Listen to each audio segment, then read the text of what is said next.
The following is an EHC media production.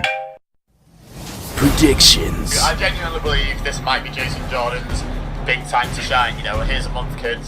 Let's see how you do.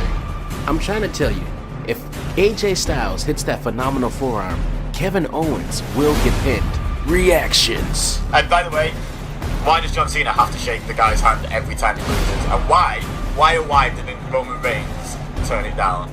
They did such a good job of building up Braun Strowman. I believed in him as a monster. And then one F5 took him down. One F5. RWT presents Ring Psychology.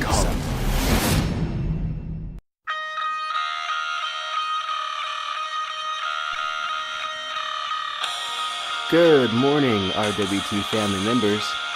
My name is Emir Blackbane Costello. And I have my special guest host on the line. No, he's not a special guest host. He's here every time I do this show. But I am very special. Mike Abeza. And this is Ring Psychology. And we are here today, Mike, to talk about our Royal Rumble predictions, man. What are you thinking? I'm thinking I always look forward to the Royal Rumble. It's unfortunately a little bit become one of the more predictable pay-per-views. I think the last time I've been surprised by the actual winner of the Rumble was like 7 or 8 years ago, unfortunately. But that aside, it's always a fun match. There's always some fun spots, you know. Kofi Kingston will survive elimination some fun and creative way.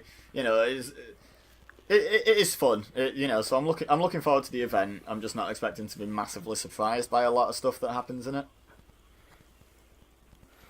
Yeah, man. And for me, even though the winners seem to be predictable, I don't really care about the winners as much as I care about the surprise entrants. And last year, there were seemingly none, and then there was the whole blunder of Roman Reigns coming out at number 30. So I'm hoping this year they really make it up to everybody by having some good surprise entrants. Hopefully. I'm expecting more surprises in the Women's Rumble, purely because there's not really 30 women on the main roster, so I'm expecting maybe a call-up, maybe an NXT person to come in the Rumble and then go back to NXT, just like Ty Dillinger did a couple of years ago before he actually came up to the main roster, and maybe a couple of, women of yesteryear coming back to enter as like a surprise entrant as well. So, yeah, I'm in terms of surprise entrants, I'm probably looking forward to the Women's Rumble more, I would say. Yeah, man, I definitely hope I hope Karma comes back and the thing is I was kind of disappointed when they were putting out stories where she went on record as saying she wants to be in the Rumble, because my whole thing is, let's keep it a surprise. And if you are going to be, and then you did stories like that, you're just ruining the surprise. And I know it's almost like there are no more surprises, but there can be. Like, look at the Hardys. We suspected WrestleMania the Hardys would come back, but no one knew for sure until that music hit. I think a even better example is actually from the Royal Rumble a few years ago, where Chris Jericho entered as number 2, and there wasn't even any rumblings on the internet about Jericho. Like, no one saw it coming. I don't care who said after the event, yeah, I saw that coming. No one said it before. I think he entered as number 2. I think Ziggler might have been 1. And it was, Jericho had his run, and then he left by losing to Ziggler on like an episode of SmackDown. And then in like the September or August, and then in the Royal Rumble, Ziggler was number 1, and then Jericho's music hit for number 2, and everyone just lost their mind because no one had seen it coming. So that it is possible in this day and age to keep a secret. It's just, I feel like sometimes they choose not to, to create interest, to get people to tune in. Yeah, for what it's worth, I was going to be tuning in either way. Yeah. And speaking of tuning in, man, what's the lineup looking like, man? What match are we discussing first? Okay, so I've just been informed by WWE.com that 3 kickoff show matches have been announced to literally no fanfare. So I figured we could cover those. We've not got match simulations going up on my channel, but that's all the same. It doesn't matter. We can still talk about the matches and try and predict them, can't we? So, the first one is a lovely cruiserweight 6-man tag team match between 3 masked babyfaces and 3 unmasked heels.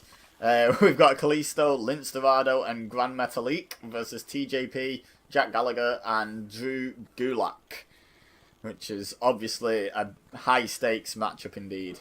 Not just being thrown together for no reason, honestly. Right, exactly. I mean, who's gonna win? I don't know. Toss a coin. Like, who cares? Like, why does it matter in the grand scheme of things? Is the question I would answer that question with. It's so funny that they have Lince Dorado because I feel like they've used him sparingly. Yeah. You know, he hasn't. I think he's literally in this match because he's wearing a mask. And Yeah, but you know what? I think yeah. with it being on the pre-show and with it being the Royal Rumble, you know, WWE is going to be very disappointing over the weekend because it always is. It's always great on Saturdays for Takeover, and it's typically not as good for the main roster pay-per-view. But you know, that's one reason why in this matchup where there's nothing invested and nobody's hurt one way or the other, you make the crowd happy and you give it to the faces. Yeah, I mean, that's an interesting argument, but just looking at this screen, I'd say the three most over people on the screen as I look at this matchup are TJP, Drew Gulak, and Jack Gallagher. So, I mean, yes, they're technically the heels, but I don't know, like, it doesn't matter, does it? Yeah, the faces are going to win, probably. Like, it's probably going to be the first match before half the crowd's in, and yeah, they'll do the feel-good opening match that they quite often do. Okay, also announced is, you know it's a spectacular, highly anticipated match when on the pre-show you have a rematch from Raw. Luke Gallows and Carl Anderson against The Revival. I'm going to go first here and say The Revival are going to win because Gallows and Anderson won on Raw, and I don't see The Revival coming back with 2 losses. That was a special occasion where they lost basically because they were the bad guys berating all of the legends that were turning up at Raw 25. So I'm going to say they win this one. When did Gallows and Anderson become faces again? Was it when they rejoined the Balor Club? Yeah. They're not important enough to get a real face turn. They just start fighting heels. Like, it's sad but true. You know, people sometimes just sort of turn without anyone realizing. Well, then, yeah, let's get the Revival a win, and let's get them going back on the right track and get them some of the momentum that they had before whichever one of them it was went down for injury. Well, both did, didn't they? One was injured for a good few months, and then only a matter of weeks after he came back, the other one got injured. So they've had collectively a lot of bad luck. If they were single stars, it wouldn't seem as bad, but because they're exclusively a tag team package, it's been some pretty bad timing for them. So yeah, I hope they get back on track. I hope they do well. For me, the Revival, I wouldn't want to like instantly make a bold statement, but top 3 tag teams in the company easily, I would say. You know, when they were in NXT, they were anyway. They've not really had a chance to get going on the main roster, but yeah, I enjoy them, and I like their idea of being a little bit old school. Yeah. In the moves in their repertoire. They don't fly, man. They're all fists. Yep. And I like it. I like what they stand for. Yeah, me too. They're a great tag team. Really enjoy them. And the final match, a hugely original idea that's never been done at all ever before. There's going to be a United States Championship Open Challenge. So Bobby Roode's going to fight whoever decides to come through the curtain. Which, before we talk about who is obviously coming through the curtain, can I just say, the whole concept of an open challenge, if you think in terms of kayfabe, is fantastic. Because the champion stands in the ring and says, whoever comes through that curtain next gets a free championship match. You don't have to have earned it, you just have to be the first person to walk out of the curtain. So, are there a load of wrestlers fighting behind the curtain to get out? Why does the wrestler who comes out look dead fresh? Like, oh, is there an orderly queue? And whoever got to the front of the queue, kind of like when you're queuing for a midnight release of a computer game, whoever's at the front of the queue, whoever's committed enough to get there 3 days before, well, they're getting the shot. Like, how does that work? Because if you think about it in kayfabe, it's a ridiculous concept, because surely about 8 people should turn up every single time. That's true. There's never a camera angle that cuts to the back showing people scrapping over the ability to get out of the curtain first. Or standing there playing rock paper scissors. elimination style rock paper scissors to get the title shot. Yeah, but By yeah, the way, Ziggler's answering. Ziggler's coming out. See, that's what I was going to tell you. You said it was obvious who it was, and I was thinking, well, crap, I don't even have an idea of who it could be. And then I thought, oh, maybe he's saying it's obvious because maybe Jinder Mahal comes back out and says, yeah, then you're saying Ziggler, and it's like, oh, okay. So I've talked to some people this week who had the idea that Ziggler will be at the Rumble, but he'll be at the Rumble because he'll enter the Rumble and then he'll win the Rumble. He's not going to win the Rumble. Sorry to disappoint I agree. anyone out there. I think he will be in the Rumble. I think there's no reason why he can't be on the pre-show, especially someone like Ziggler. But any wrestler worth the salt, any wrestler who's made it to WWE should be able to perform twice in a night when it's nearly 4 hours apart. Like, if he comes in late in the Rumble, the show's like 4 hours long, and the pre-show's before that. So if you can't perform twice in 4 hours, they used to do house shows in the 80s where they used to travel from town to town and do 2 shows just on a Saturday, and they'd have 2 like long matches, some of the wrestlers. So yeah, someone like Ziggler can obviously do that. And here's the reason why Ziggler's going to show up at the Rumble. I think he's going to be the challenger for this. I think Rude's going to retain, no matter who the challenger is. But I think it's going to be Ziggler. And my reasoning is he's not moved on to anything else. He's not been on social media, turning up at indie shows. He's not been particularly busy with his stand-up career. So he's already re-signed, is basically the long and short of it. Otherwise, he would be doing something else by now. So if he's re-signed, they're going to start using him again, and it's going to be the Rumble. 2 things before we move on from this. One, it's kind of sad to think that Ziggler will come back, but he'll come back on the pre-show where a lot of people won't be watching. It's where they think he belongs, let's be honest. Yeah, exactly. And then 2, the idea that, anybody who's worth their weight in gold, anybody who considers himself a WWE superstar, should be able to perform twice, in 4 hours. Here's why I agree with that. Because I myself can perform twice in 4 hours, and I'm not even talking a wrestling ring. You know what I'm saying, brother? Oh, well, bring the tone down. Right, so just to let you know how important these matches are in the grand scheme of things to WWE, the way they are on WWE.com is it says 3 explosive matches and major celebrity panelists announced for Royal Rumble kickoff tomorrow. So it doesn't list the matches separately. You have to click on that link just to find out what the matches are.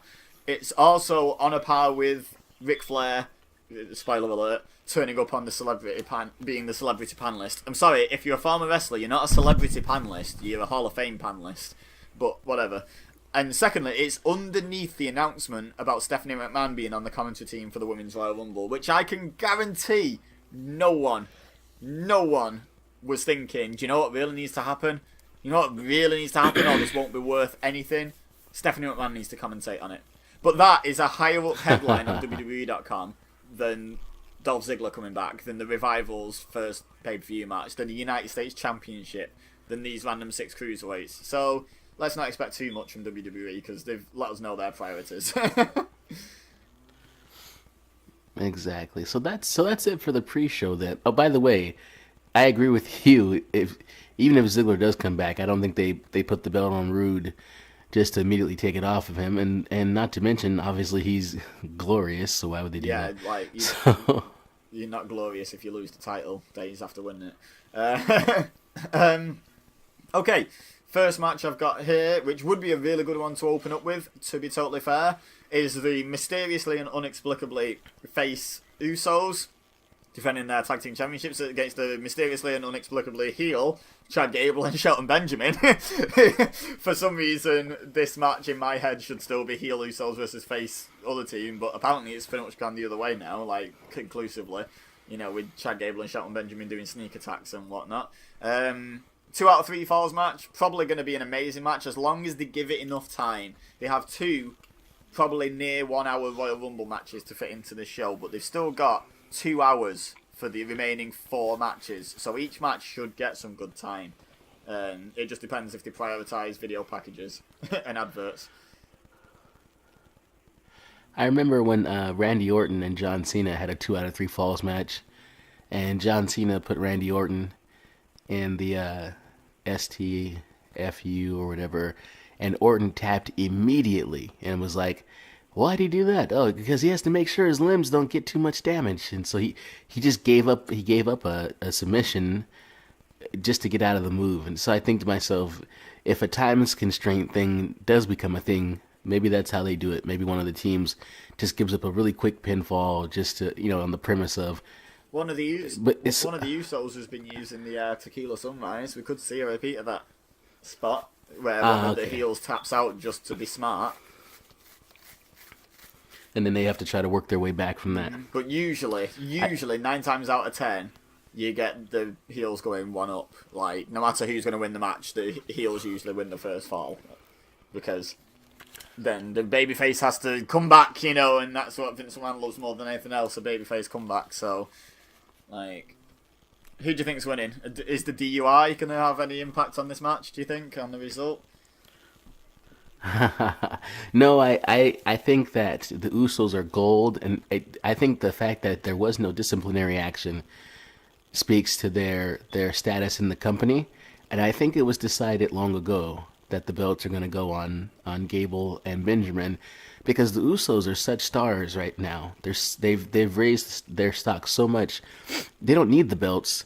They put on good matches no matter who they're with, including a match they had with the Fashion Police at one of the last SmackDown pay-per-views, where there was a point in the match where you really believed the Fashion Police could win. And I think it speaks to the Fashion Police as well as the Usos' ability to take any tag team and put them over and make them look good. And I just think that they don't necessarily need the belts. They're there. So also, you don't bring Shelton Benjamin back into the fold just to keep him losing. So I think Benjamin and Gable walk away with the belts.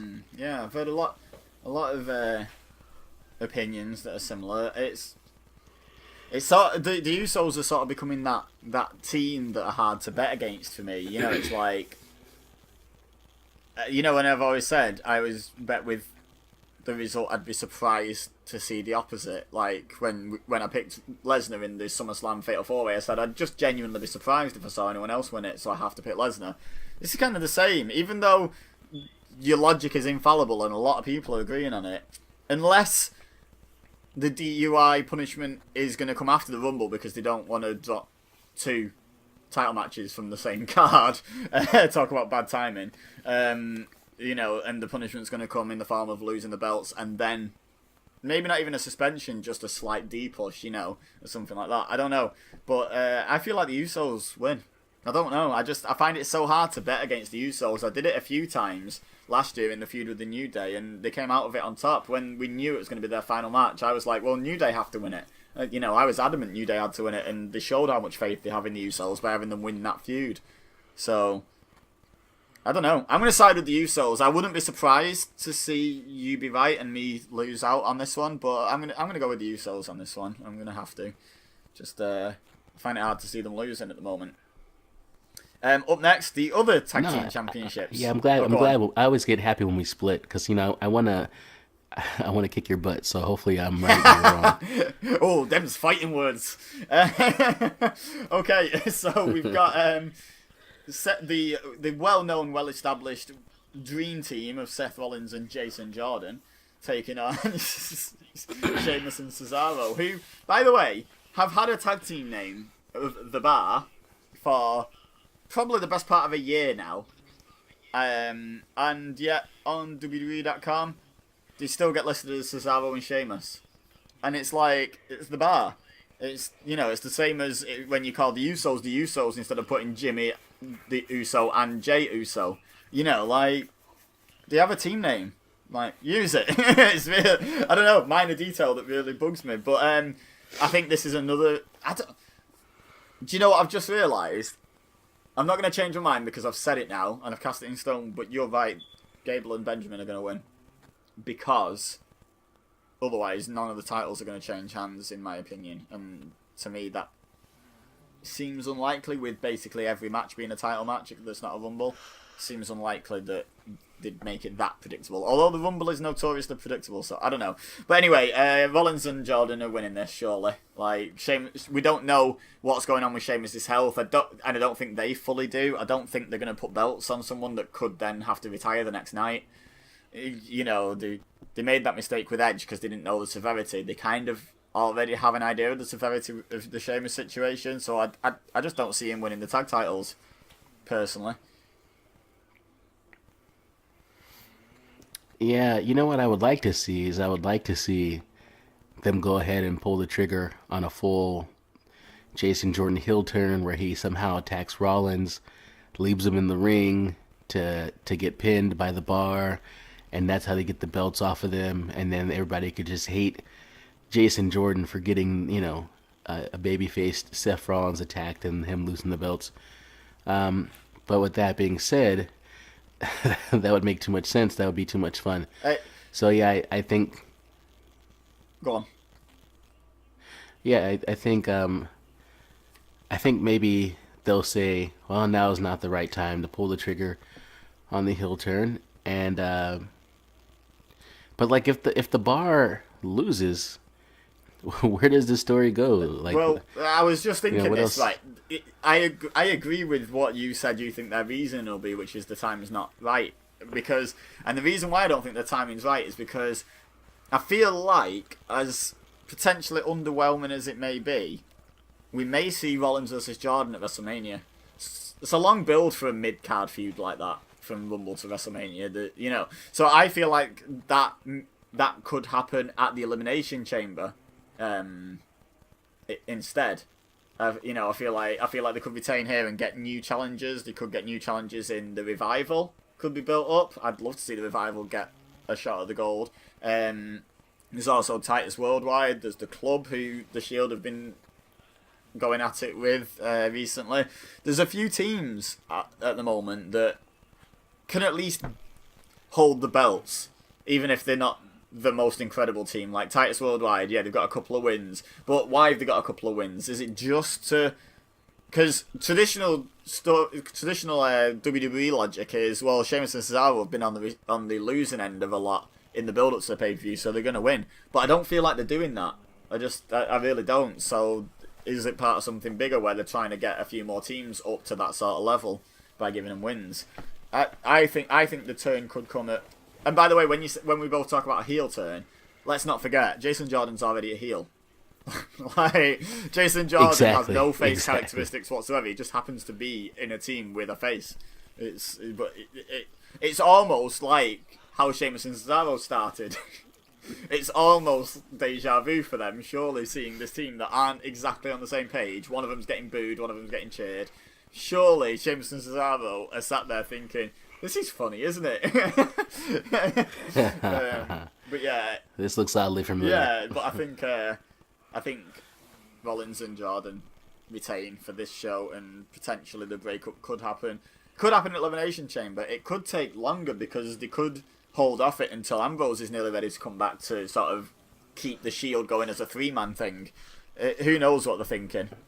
But I don't think it'll be the Rumble. I really don't. Right, yeah. Let's go with that then. So Jason Jordan, Seth Rollins, Yep.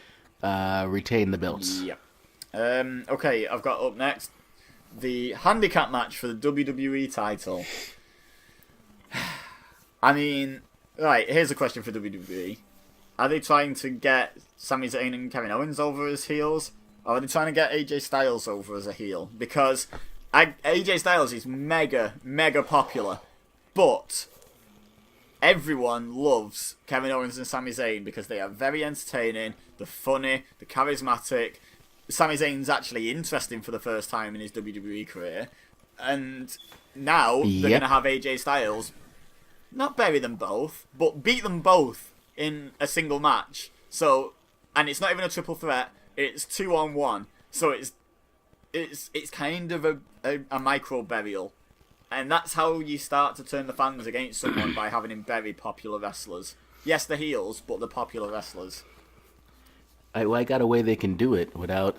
Okay, so here's the thing. I'm a guy who's still holding out on the Nakamura versus Styles at WrestleMania angle. And in order for it to be important, I think the belt's got to be attached. So I got AJ winning because don't get me wrong, it would be super cool to see seemingly what I, as far as I know, for the first time in the history of WWE, that there's co-WWE champions. Yes, it would be. Yes. I just don't believe that Vince McMahon is progressive enough to let something like that happen while he's alive. So as long as that can't happen, and Sami Zayn and Kevin Owens have to lose some kind of way, how easy is it to run some sort of angle where Shane McMahon and Daniel Bryan somehow get involved and an argument ensues and it leads to AJ Styles, somehow, getting a victory in on Sami Zayn's got to take the pinfall. And then that just sets up some more, feuding between Shane, Sami, and Kevin. And nothing really falls on AJ Styles' shoulders. And then it preserves the potential title match for Styles Nakamura. Oh boy, I can't wait for Shane and Kevin Owens to go into its 7th, 8th, and 9th months. Yeah, I mean, yeah, I see that, but at the same time, it's right. I agree that there's no way Owens and Zayn are winning this, and it's not because necessarily I agree that Vince McMahon isn't progressive enough. They've had co-champions on other belts. My problem is it's completely the wrong time of year to have this match. The time of year makes this match predictable. If this was July or May or October, they could theoretically pull the trigger on this and have co-champions for a couple of months. But because we're about to start the build-up to WrestleMania, we're going to be building to a very concise one-on-one match for the title. Or, if not that, then a very concise triple threat. You're going to know who's fighting who and why. Whereas if you have co-champions, it's going to be a bit like, well, is every WWE title match going forward going to be a handicap match? Is the WrestleMania title match going to be a handicap match? I could see it at No Mercy, and then going into the next show, and then the next show with a couple of handicap matches, and that's the big thing, is someone has to really overcome the odds, to win the title. But going into WrestleMania, it's the wrong time of year to do something that experimental. And like you say, I think everyone wants to see AJ go into WrestleMania with the belt. They wanted it last year and they didn't get it. I think they definitely kind of need to see it this year. And like you say, if they're going to do AJ Shinsuke, it should be for the belt, and it should be AJ keeps the title till Mania to make it mean something when Shinsuke takes it off him. Yeah, let's if we're gonna do it, let's do it right. Yeah. So yeah, I agree 100%, man. Styles, he'll find a way. AJ's winning. Yeah, absolutely. Triple threat match: Brock Lesnar, Braun Strowman, Kane.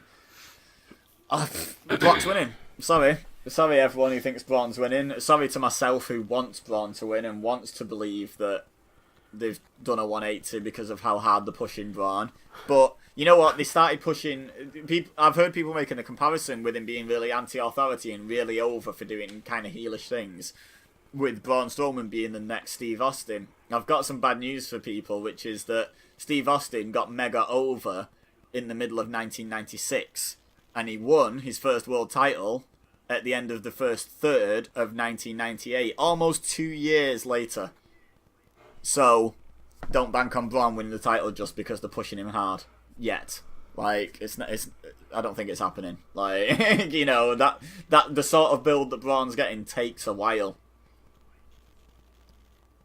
in my opinion. Yeah, I agree 100%, man. And not only that, but let us not forget, all year long, we've been hearing the rumors that it's going to be Reigns and Lesnar at WrestleMania, and Lesnar will fall on the sword and hand over the championship to Reigns at Mania. And it hasn't been derailed this far. No matter what the odds are that are stacked against Lesnar, he's written in to win every time.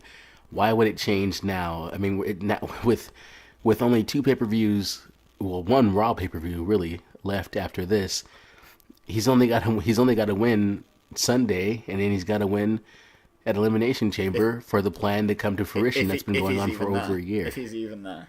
Right, I could see Elimination Chamber without Brock, purely because if a SmackDown guy wins the Rumble, then the main event of Elimination Chamber can be the number 1 contender match that Reigns wins to fight Lesnar. and they don't need Lesnar on the card. That'll be their logic. I know every card, every pay-per-view should have the world champion, but that'll be WWE's logic, I think.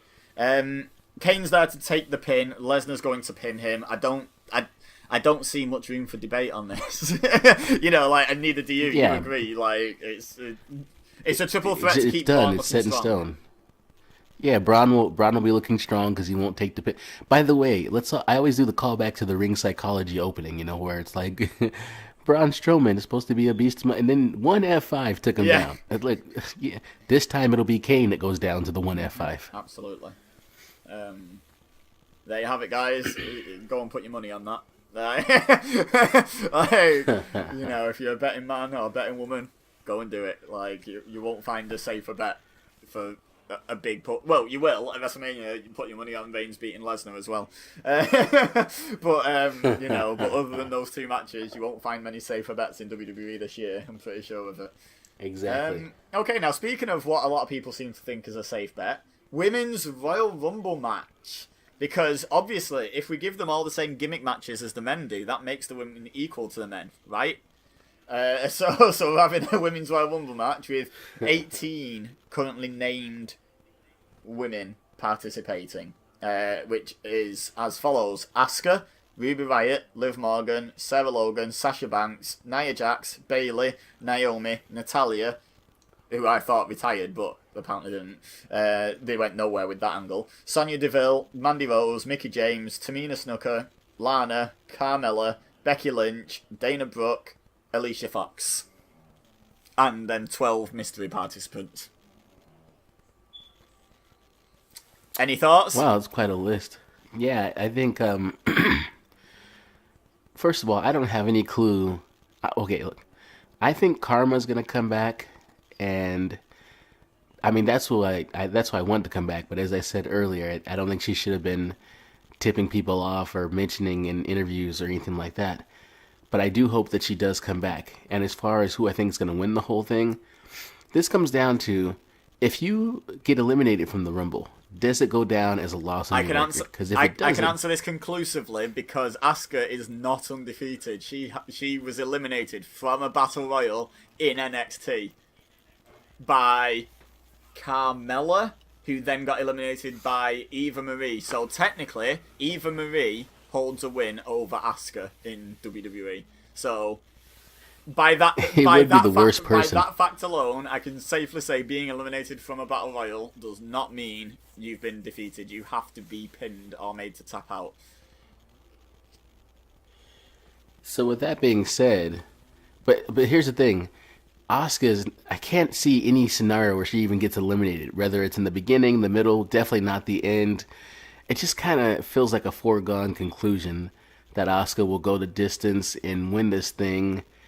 And I don't know that anybody's going to stop her because they want to boast and brag about this amazing streak she's on. My only question is, and maybe you can answer this for me, seeing as how there's nobody else on the line. If Asuka's there, right? She's one of the last three. Who are the other two women with her? Okay, well, here's my thinking. And I'm going to answer your question by not answering it. I don't think Asuka's going to be last three. It would believably take more than two women to beat Asuka at the moment. Any two women they've got on the roster, it would take more than. So I think she's going to get eliminated en masse. You know, like the usual spot they say for the big guy, like for eliminating the Big Show or the Great Khali. Well, this time it's not going to be the biggest woman in the match. It's going to be the most dangerous that gets eliminated like that. And I feel like maybe someone like the Riot Squad could eliminate her. Or something like that. You know, like an actual unit. Or maybe the Riot Squad and Absolution could team up and keep those rumours going that the reason they're getting booked identically is because they're the same team. Or, you know, something like that. I don't know. But I think... by the way, my official prediction to win the match is Asuka. And the reason why I pick Asuka is because I can't pick anyone else on that list. I can't look at that list and be like, yeah, that person should probably win the first ever Women's Royal Rumble. Like, the only one is Becky Lynch, purely because Becky Lynch has a bit of a history with being the first woman ever in WWE to do this, to do that, to do the other. You know, so she's done a lot of she's been involved in a lot of firsts that have happened on SmackDown. So maybe Becky Lynch, but I don't see she's in a strong enough position at the moment, like, to do that. But again, then they could build to Becky versus Charlotte, which a lot of people would like to see. So maybe Becky, but other than her, I can't hand on heart say anyone else. I don't think Nia Jax wins it, and here's my reason. It's the same reason why you were adamant she was going to win that. Was it a Fatal 4-Way? Or a Fatal 5-Way women's match or something, a multi-woman match? Nia Jax never wins multi-woman matches. That's how they protect her, by having her get Why you gotta bring up old stuff? Pardon? Why you gotta bring up old stuff? No, because it applies the logic that there's two ways Nia Jax goes out. One is the same as Asuka, grouped up on and eliminated. Two is Karma, and they could have Nia versus Karma at WrestleMania, which would be pretty cool, I'll admit. She's the big show of the women's division, and yeah, I agree. It's gonna be a bunch of women that gang up on her and put her out. Yeah, you're right, she man. Ain't winning it. Big Show never won the Royal Rumble, even though he was always the biggest man in every single one that he was in. You know, it's just one of those.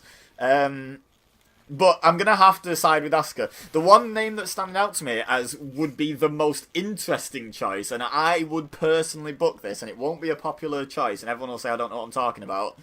I'd book Carmella to win it. And the reason why I'd book Carmella to win it is a couple of reasons, really. One, this mixed match challenge stuff, she's shown through being able to show her natural character, she's got a lot of personality and even a lot of likability in her shtick with the New Day over this NMC. She's been really good.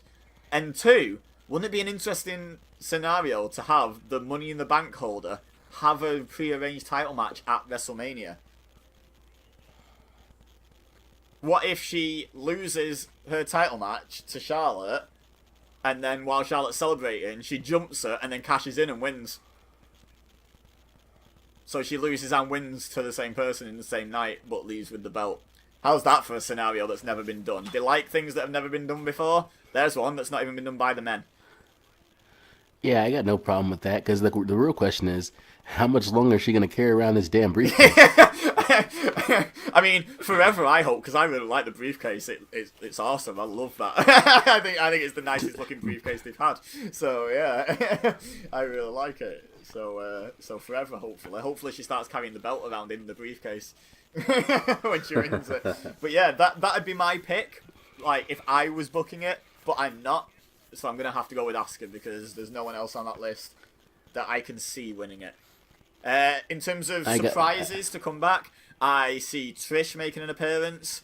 Now that you've mentioned her, Karma could make an appearance. Do you know who could eliminate Asuka? Do you know who I would actually like to see eliminate Asuka? Ember Moon. Ember Moon. Ember Moon. You are the man. You knew. Ember Moon needs to appear in the Royal Rumble, eliminate Asuka, and then go back to NXT. And Asuka needs to keep calling her out, and she's like, "I'm defending my NXT title that you're not here to defend anymore." And they can do kind of cross promotion rivalry with video packages and and pre-recorded promos and stuff where Ember Moon can cut a promo on NXT and that can be shown to Asuka on the big screen the following week on Raw, or the week after it airs on NXT, not the week after it's recorded, obviously. And stuff like that, and they can call each other out cross-brand and lead to a WrestleMania match where Ember Moon can lose the title the night before, debut at WrestleMania. I don't know if she'd beat Asuka. You were advocating for her being the one to beat Asuka. Maybe she could. Maybe this is the time for her to beat Asuka. I disagreed with you last time and said it wasn't the time. Maybe now would be the time at WrestleMania for Asuka to lose. Let's face it, people will say, "Oh, you're cutting her win streak short," but we're not. Her main roster win streak short, but her win streak in WWE is like going to be basically 2 years by that point, or 3 years. I don't even know. Is it 2 years? 2 whole years it'll be? I don't know either, but I think it was something like 240 matches or something. Yeah, like that. it's a crazy amount of time, so it's fine to end it. So I mean, Ember Moon could be in the Rumble and then go back to NXT, and her sole purpose is to eliminate Asuka. I don't know. Like, who else could appear? And then who else can win? Because, are you picking Asuka or have you got someone else in mind? Let's go with that first. No, yeah. Yeah, I'm going with Asuka from the beginning. I can't see it. They've got such a hard on for her. I don't blame them. She's fine as all get out. Yeah, I think she's got to win it. Yeah, I agree. In terms of surprise entrance, a lot of people are saying Lita. Lita retired because of a neck injury, and you're expecting her to go over the top rope and dump to the outside. Personally, I don't think Lita can do it. I don't think Lita will be in it, which is a shame, because she is one of the more significant women in wrestling history. But, you know, so's Mae Young and Fabulous Moolah, and they can't be in it either. You know, not everyone who's relevant to history can be in the match just because they're relevant to the history, unfortunately. I think Trish will be in it. I think we might see, we could potentially see, what's that one that's just signed? Candice LeRae, is it? Johnny Wrestling's wife. Oh yeah, the one that Sonny said is not pretty enough to be on the main roster. Which obviously Pretty's the most important qualifier, and obviously Sonny is the prettiest woman on the planet at the moment, isn't she? She can shut up. But I don't think Candice will be on the main roster, but I think she could appear in the Royal Rumble as a way of introducing her to the fans. Because let's face it, not all WWE fans watch NXT, but I'm pretty sure all NXT fans will be watching Royal Rumble. So it's still a way of introducing her to the NXT fans. She could be in it. I'm trying to think who else. I got 3 surprise entrants. Go on. My girl Piper Niven, who is just she's just had surgery. Well then she's out. I'm pretty sure she's out of action. I'm 90% sure I saw that she'd had surgery only a month or so ago. I'm not 100% on that, but I think so. Well, then my last 2, and they really count as one because of all that twin magic. I got the Bella twins coming out. You see, I agree, but I thought you were going to go with the Iconic Duo, because they've not done an awful lot on NXT recently. They could be a surprise call-up. Yeah, that would be fantastic. I would like to see them finally on the main roster, yeah. So we had Ember Moon, Bella Twins, Trish, Karma, Iconic Duo, Just a note for Candice. you. Triple H has gone on record this week at the conference call for NXT where they discussed their numbers and all that, and he was asked about the Iconic Duo making their main roster debut, and he's made it clear, while he believes that they could easily hold their own on the main roster right now, he made this gym reference where it's like, they have the physique, but let's just get reps now. Like you got the technique down. Let's just do reps and really hone it in and perfect it. So he left the stockholders, the shareholders and investors believing that the Iconic Duo is not meant to come up to the main roster just yet. Yeah, but 2 things. One, there's nothing to say. He knows that stuff becomes public information, so there's nothing to say that he's not working them. And 2, there's nothing to say Vince won't wake up on Sunday morning and say, I want the Iconic Duo in the Rumble, and that's that. And Triple H can't even account for that on the stockholder. You know, if they question him, he'll just be like, he changed his mind 4 times on Sunday. What do you want me to do? So I still think we could see them. But that's 8. There's been rumblings of Kelly Kelly because WWE always had a massive hard-on for her for some reason. And yes, I know people will say, oh, she was good looking. She was okay looking for a WWE wrestler. There was a lot better looking in WWE history. And she was an awful wrestler. Yeah. I hate it Raw 25. Is Beth Phoenix ring fit? Because she's just been to WWE for commentary on the MMC, the Mixed Match Challenge. That's true. I don't know that she's ring fit. Did she retire from injury or just retire? I think she just retired. I don't think she got injured, and her baby's old enough by now.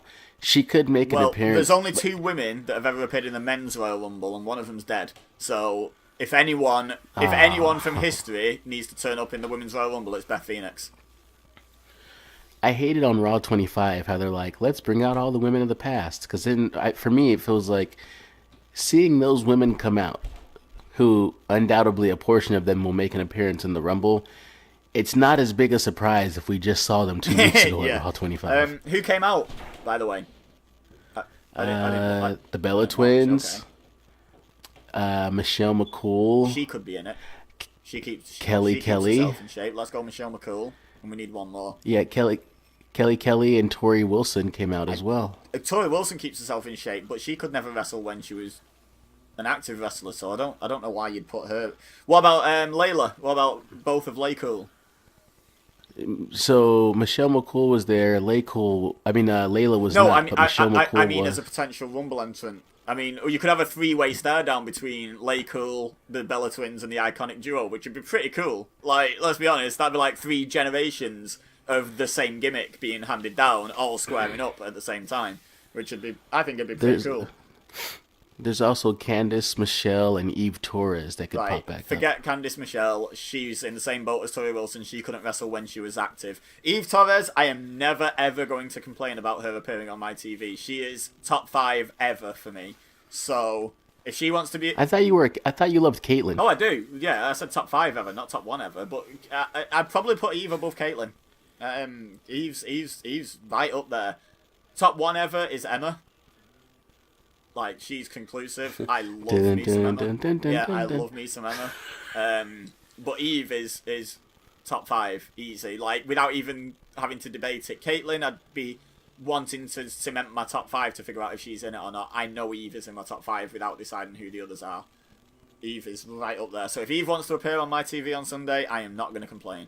Ever. No way. Nice. Yeah, absolutely. So that could be we just named 13 potential surprise entrants, so we get to be surprised by one of them not showing up now. So we still get to be surprised. Okay, final match, the actual important one, which, by the way, I don't know if they did this on purpose, and yes, that was a slide dig, and that was on purpose. Don't leave hate, it was a joke. I don't know if they've done this on purpose, though, but they've also named 18 men for the 18 competitors for the men's Royal Rumble, so I don't know if that's deliberate symmetry or what, but they pre-announced 18 for the men's Royal Rumble, and they are as follows: John Cena, Roman Reigns, Finn Balor, Randy Orton, Shinsuke Nakamura, The Miz, Elias, Baron Corbin, Woken Matt Hardy, Bray Wyatt, Aiden English, Rusev, Titus O'Neil, Apollo Crews, Ty Dillinger, Big E, Kofi Kingston, and Xavier Woods. It's hard to bet against Roman Reigns knowing he's going to main event WrestleMania, but I do think it's going to be a SmackDown guy. I do think they're going to find a different route. I hope they've learnt the lesson from predictable Rumble winners, because, like, do you remember when it was going to be Rock Cena 2 and everyone knew that, and then Rock won the title at Royal Rumble and Cena won the Rumble, and everyone was like, well, who the hell didn't see that coming? You know, that was ridiculous. And then they had the first Reigns Lesnar match where everyone knew what was going to happen before it happened. Even the marks in the crowd that aren't where it's rigged still knew for a fact Roman Reigns was going to win that. Still knew John Cena was going to win the one to go and take on The Rock. They knew without doubt that was going to happen, and I think that ruins it. So because that main event's pre-announced, I don't think they can do it the Royal Rumble way. I think we saw what happened last time Reigns won a Rumble in that arena. Didn't go down well.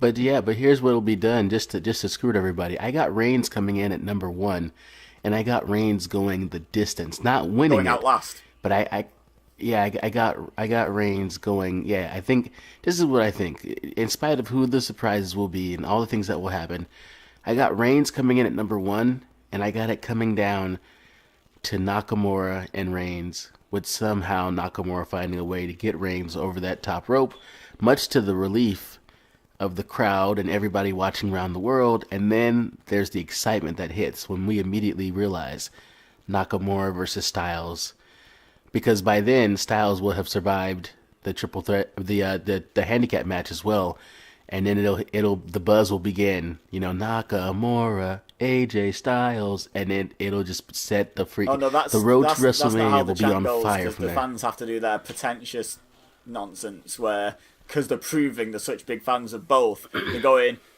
what did he chant? They chant, Mura, AJ, Styles, Naka, and it's like, alright, we get it, you like both, stop trying to be overly clever, the show's not about you. But, right, so, I think because I did it in the women's with Carmella, I'm going to do it in the men's, and I'm going to tell you, if I was Vince McMahon and I ran the entire company, if I was Vince McMahon, I would book for Roman Reigns to win, because that's what Vince McMahon would do if no one was there to talk him out of having Roman Reigns win every match ever. But if I was in Vince McMahon's position, I had the exact amount of power that Vince McMahon has, I would have Daniel Bryan win the Royal Rumble, because he is fit to go, and there's even rumblings that he will be in it and win it, which I don't think will happen. But imagine that. Imagine if Daniel Bryan eliminated Roman Reigns last. How's that for taking a few years about it, but the fans finally get the payoff for that moment that they wanted? Like, I love the idea of Shinsuke versus AJ, but if there's a match that I would like to see more for the WWE title at WrestleMania, it's Daniel Bryan versus AJ.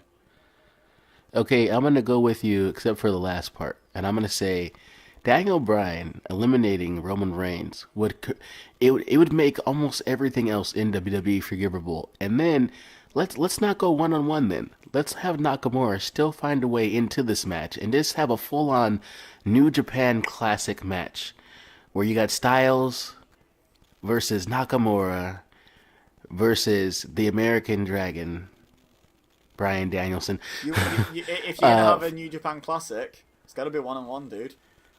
It's got to be 1-on-1. How often do they do triple threats in New Japan? I don't want. Look. Okay, look. You tied yourself up with mentioning New Japan.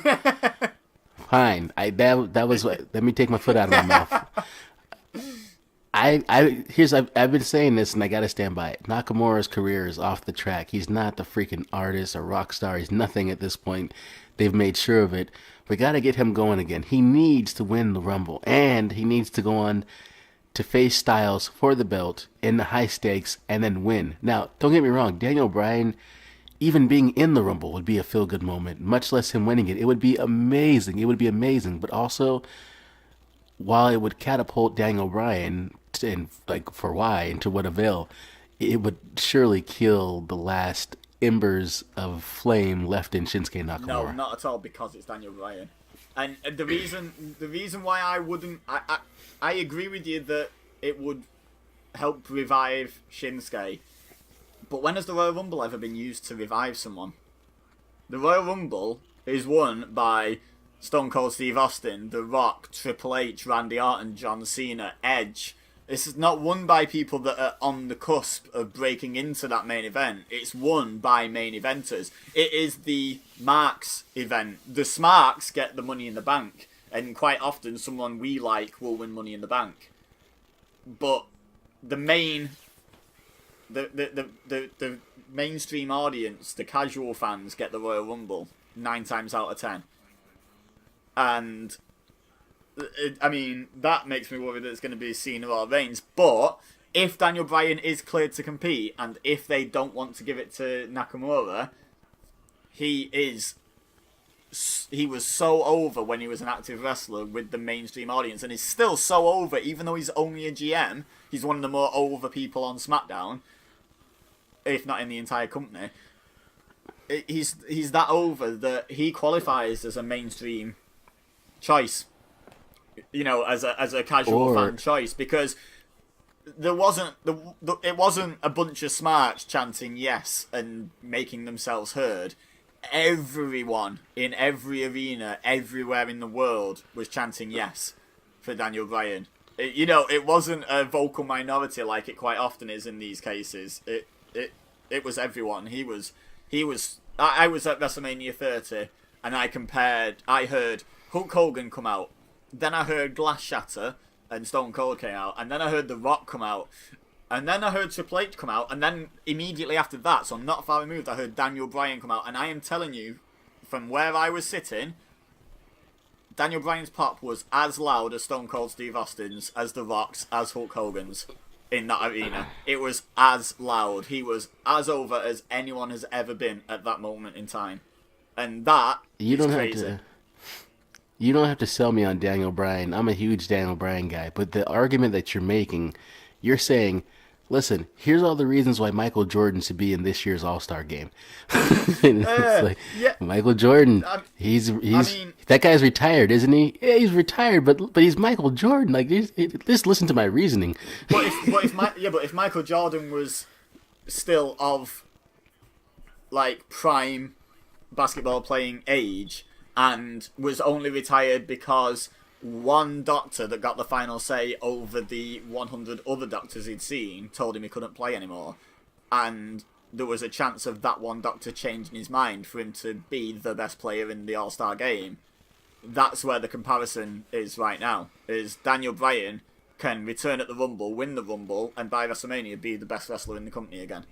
In WWE, you think he can do that in WWE? I get that Daniel Bryan can do that, but this would require WWE to be smart and actually make a good decision. I agree. They're not known for that, especially not Royal Rumble season. But they've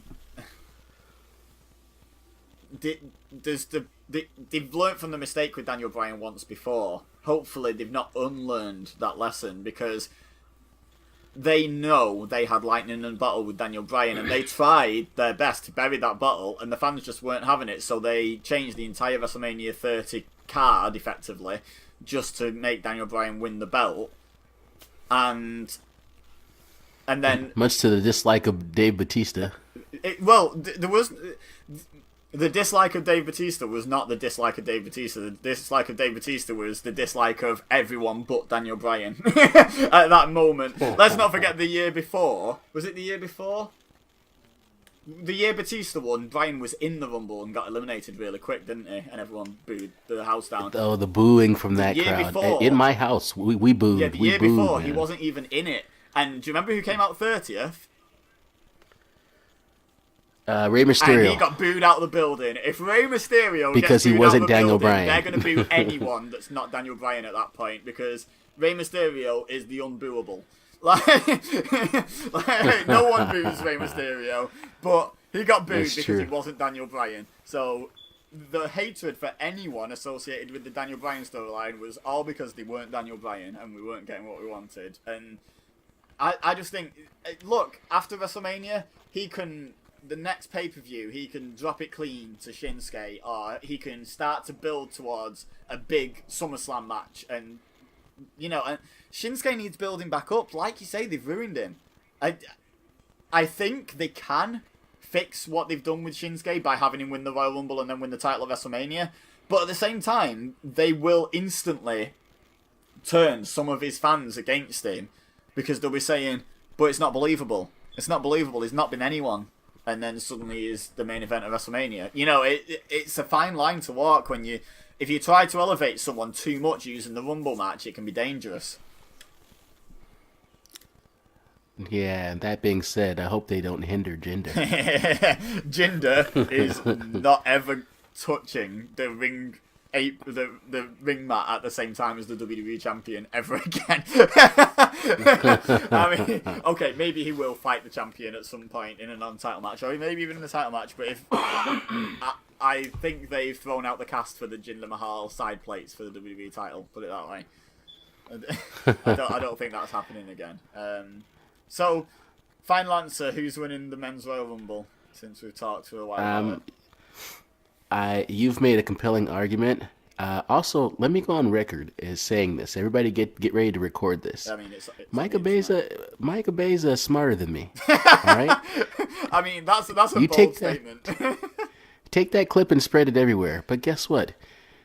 I might not have all the smarts in the world. I'm just a kid with a dream. The American dream. Oh, here we go. You're sort of like Dusty Rhodes. You know what I'm saying? Everyone get your hand on your heart and raise your flag. By the way, as I'm speaking, you can't see it, Mike, all the way over in Manchester, but right here in the good old US of A, there's a bald eagle flying over my head. And is there a redneck firing 18 AK-47s at the same time into the air? The true American No, dream. it's not into the air. Unfortunately, he's firing them at me. No. That's my America. And speaking of all my American dreams, my American dream is to see a Japanese man win the Royal Rumble. So I'm gonna go. I mean, you'll probably be watching on Japanese TV, so it's all good. Your version of how the Rumble should end is amazing, immaculate, and a dream come it's true. Not gonna happen. Right, that's the thing. That's not gonna happen. It's WWE after all, so if I gotta go with something more realistic and possible, I go with Nakamura. That's who I'm sticking with. Yeah, I think you're right. I think Nakamura's winning it. I'm concerned about two things. One, I'm concerned that Roman Reigns might win it, Like, I'm sat here and I'm genuinely debating just predicting Roman Reigns because we know he's in the main event of WrestleMania, and why the hell not? But I'm holding back because I have faith that instead of burying 29 people for Roman Reigns, they're going to bury 5 people in Elimination Chamber. So, so I have a little bit of faith. So I'm gonna say Shinsuke. A final answer. I'm gonna agree with you. I think. I don't know. I feel like we're both kind of being victims a little bit of an awful lot of internet talk of what people want to happen. And This is what I want to happen, to be honest. But I'm a Shinsuke yeah, guy, but you know. I think we're starting to have a bit of belief that it might happen when maybe there's just no chance whatsoever. Yeah, I can fully see the meeting going down where Triple H says, "What about Shinsuke? Everyone wants to see Shinsuke versus AJ," and Vince just laughs at him and asks who Shinsuke is. I can see that meeting happening. You know, like, Who's Shinsuke, pal? Who's that? Is that the Michael Jackson guy? You know, like I could see that. So, I'll put my faith in WWE and say it's going to be Shinsuke. But if Daniel Bryan wins, I want half a point. Let me tell you something. If Daniel Bryan wins, first of all, if Bryan's even in the Rumble, you can have all the points. That's how happy I'll be. That's it, man. That's my American dream. I want the American Dragon. I have the American Dragon dream. We agreed to do 30 minutes. We did well. And yeah, we did. We're at exactly 1 hour, so that's great for our 30-minute timeline. Yeah, it's a good 10 or 15 minutes shorter than usual.